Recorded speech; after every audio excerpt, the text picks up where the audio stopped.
क्योंकि जो देश 97 करोड़ वोटर्स का इलेक्शन करवा सकता है शांति से, वो 23 लाख एग्जामिनर्स का एग्ज़ाम ना करवा पाए, ये तो मानने वाली बात नहीं है।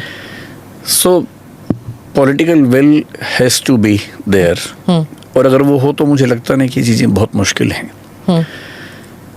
एनटीए जो बनाया गया 2017 में, I think that was a right step, लेकिन क्योंकि अलग अलग एजेंसीज एग्ज़ाम कंडक्ट करें तो दिक्कतें ज़्यादा हैं। If we have a specialized agency which can look after everything, then it becomes more easy.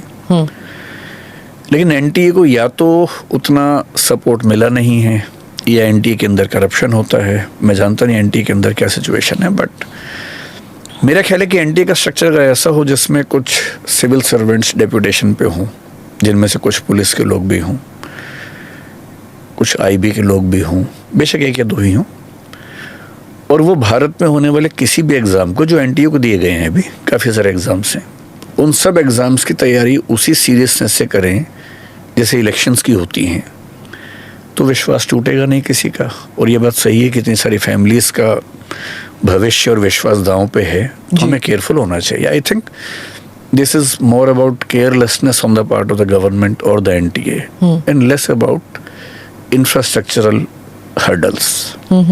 अगर suppose you were heading NTA, तो आप क्या करेक्शंस कहते हैं? जैसे 5 पॉइंट्स दे दीजिए that I would do this this this whatever, अगर 5 या 3 या जो भी आप समझे। देखिए, अभी जो एग्ज़ाम हुआ एनटीए का, उसमें 3 इश्यूज सामने आए हैं, कम से कम 3 इश्यूज। एक झज्जर हरियाणा में आया, जहां ये दिखता है कि एग्जामिनेशन सेंटर के लोगों ने दोनों पेपर सेट्स को बैंक से निकलवा के टाइम की प्रॉब्लम क्रिएट की, टाइम लेट हुआ, ग्रेस मार्क्स मिले। So this is one thing. दूसरा गोधरा में दिखा, जहां बच्चों ने पेपर लीक नहीं हुआ, पेपर बच्चों को सही मिला, उनको बताया गया कि आप कैमरे के सामने एक्टिंग करते रहो, क्या पेपर दे रहे हो, क्योंकि सीसीटीवी भी इस बार इंस्टॉल हुए थे। बच्चों से पेपर लेने के बाद पेपर सारे चेंज किए गए, जिसमें स्कूल की मैनेजमेंट पूरी तरह से शामिल थे। तीसरा केस बिहार में दिखता है, नालंदा में, प्राइमरीली झारखंड में भी, जहां पेपर लीक हुआ और एक प्रोफेसर शायद वहां पर इन्वॉल्व है। अगर इन सारे इश्यूज़ को टैकल करना है, एक तरीका तो ये कि हम कंप्यूटर बेस्ड टेस्ट पे जाएं, लेकिन उसकी अपनी दिक्कतें हैं, क्योंकि नेट कनेक्टेड होने से हैक करना आसान हो जाता है। तो मैं फ़िलहाल पेपर पेन एग्ज़ाम के फेवर में हूँ, जब तक हम इंटरनेट पर वैसा मैनेज ना कर लें, क्योंकि एक रशियन एंटिटी भी शामिल हुई जिसने हैक किया बहुत सारी चीज़ों को, ये भी सुनने में आ रहा है। तो हैकिंग बड़ा रिस्क है फ़िलहाल, तो हम पेपर पेन पे अगर बात करें, अगर मैं होता एनटीए में, और अगर सरकार मुझे पूरी अथॉरिटी देती, पावर्स देती, क्योंकि ये भी है ना कि एनटीए का चीफ कर सकता भी है या नहीं, मुझे नहीं पता अभी फ़िलहाल। अभी हर क्वेश्चन पेपर के 2 सेट्स होते हैं। 2 सेट का मतलब है कि एक पेपर है, वो नहीं तो फिर बैकअप में पेपर होता है। मैं शायद बैकअप में 1 से ज़्यादा पेपर रखता, 3-4 सेट हम कम से कम कर सकते हैं। दूसरा, डिस्ट्रिक्ट एडमिनिस्ट्रेशन को मैं हर जगह सरकार से कह के इन्वॉल्व करता कि जो लोकल एसडीएम हैं और एक सेंस में डीएम भी हैं, वो जिम्मेदारी लें कि उनके यहाँ एग्ज़ाम ठीक से कंडक्ट होगा। प्राइवेट स्कूल्स, प्राइवेट कॉलेजेस को एग्जामिनेशन सेंटर में कभी ना बनने देता, क्योंकि मोस्ट ऑफ द इश्यूज वहीं से आए हैं। जी, ये बहुत इंटरेस्टिंग है। और यूपी की सरकार ने अभी, योगी जी की सरकार ने एक स्टेप लिया भी है, 4 स्टेप्स लिए। उनमें से एक स्टेप ये भी है कि अब कोई भी एग्ज़ाम किसी प्राइवेट स्कूल में नहीं होगा, केवल सरकारी स्कूल में हो, सरकारी कॉलेज में हो। और मान लीजिए कि बच्चे ज़्यादा हैं एग्ज़ाम देने वाले, तो जो उत्तर प्रदेश सरकार ने अभी अनाउंस किया है कि हम 2 शिफ्ट में लेंगे एग्ज़ाम। इतने सेंटर्स हैं, 2 शिफ्ट में करने से उन्होंने कहा कि जहाँ 4 लाख तक बच्चे हैं तो 1 शिफ्ट में होगा, 4 लाख से ज़्यादा हैं तो 2 शिफ्ट में होगा, 3 में भी हो सकता है। तो उससे करप्शन कैसे रुक जाएगा?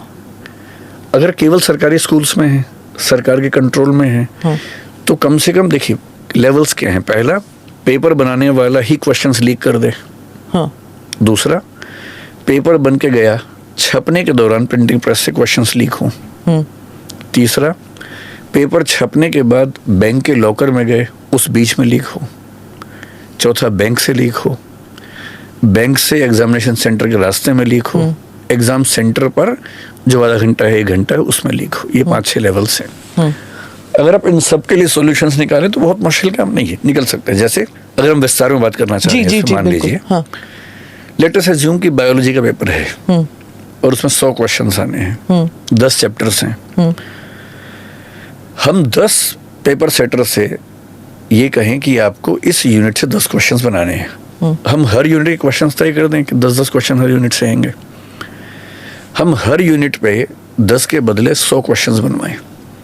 डिफ़िकल्टी लेवल तय हो, जो 4 या 5 लेवल्स हो सकते हैं, very difficult, difficult, average, easy, very easy. फिर हमारे अपने सिस्टम में जैसे एनटीए में बायोलॉजी का डिपार्टमेंट एक हो, उन सारे क्वेश्चंस को मिक्स करके उससे 10 सेट बनाने हैं, ये काम वो करें। Even the examiner should not know, even the paper setter should not know which questions will be there in the question paper. Okay. 10 set बन गए। उन 10 में से हमने 5 सेट प्रिंट करवाए, ये नेक्स्ट लेवल पर डिसाइड होना चाहिए। ठीक। अब 5 सेट जो प्रिंट हुए, 5 हर सेंटर पे जाएंगे, अलग अलग बैंकों में जाएंगे। अभी भी ऐसा होता है, एसबीआई और केनरा में जाता है। तो हर जिले में 5 अलग अलग बैंक में अलग अलग सेट के पेपर्स होने चाहिए। ये जो भेजने का प्रोसेस है, इसमें क्यों नहीं हम सेंट्रल एजेंसीज को इन्वॉल्व कर सकते हैं? अभी कैसे होते हैं? अभी थोड़ा सा रैंडम है जहाँ तक मैं जानता हूँ। अच्छा। I am not very sure about it. हाँ। CISF जैसी एजेंसी को ये काम क्यों नहीं दे सकते हम? हाँ। देना चाहिए। Shouldn't be difficult, हाँ। अगर जब SBI इन्वॉल्व हो सकता है, इलेक्टोरल रोल्स जा सकते थे पहले, तो ये भी जा सकते हैं। जब बैंक इन्वॉल्व है तो ये भी हो सकते हैं। अभी क्या है कि प्राइवेट सेंटर जानबूझ के शहर से बहुत दूर बनाए जाते हैं ताकि चीटिंग हो सके।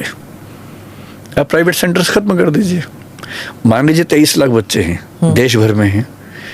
केवल उत्तर प्रदेश में अगर देखें तो वो एकदम कंफर्टेबल है कि 8 लाख बच्चों का एग्जाम हम दिन में 2 बार में करवा सकते हैं। हम ऐसा क्यों नहीं कर सकते कि एक संडे के दिन 3 शिफ्ट में देश भर में एग्जाम चल रहा है, 3 पेपर्स हैं और उन 3 पेपर्स में स्किलिंग हम कर सकते हैं आराम से।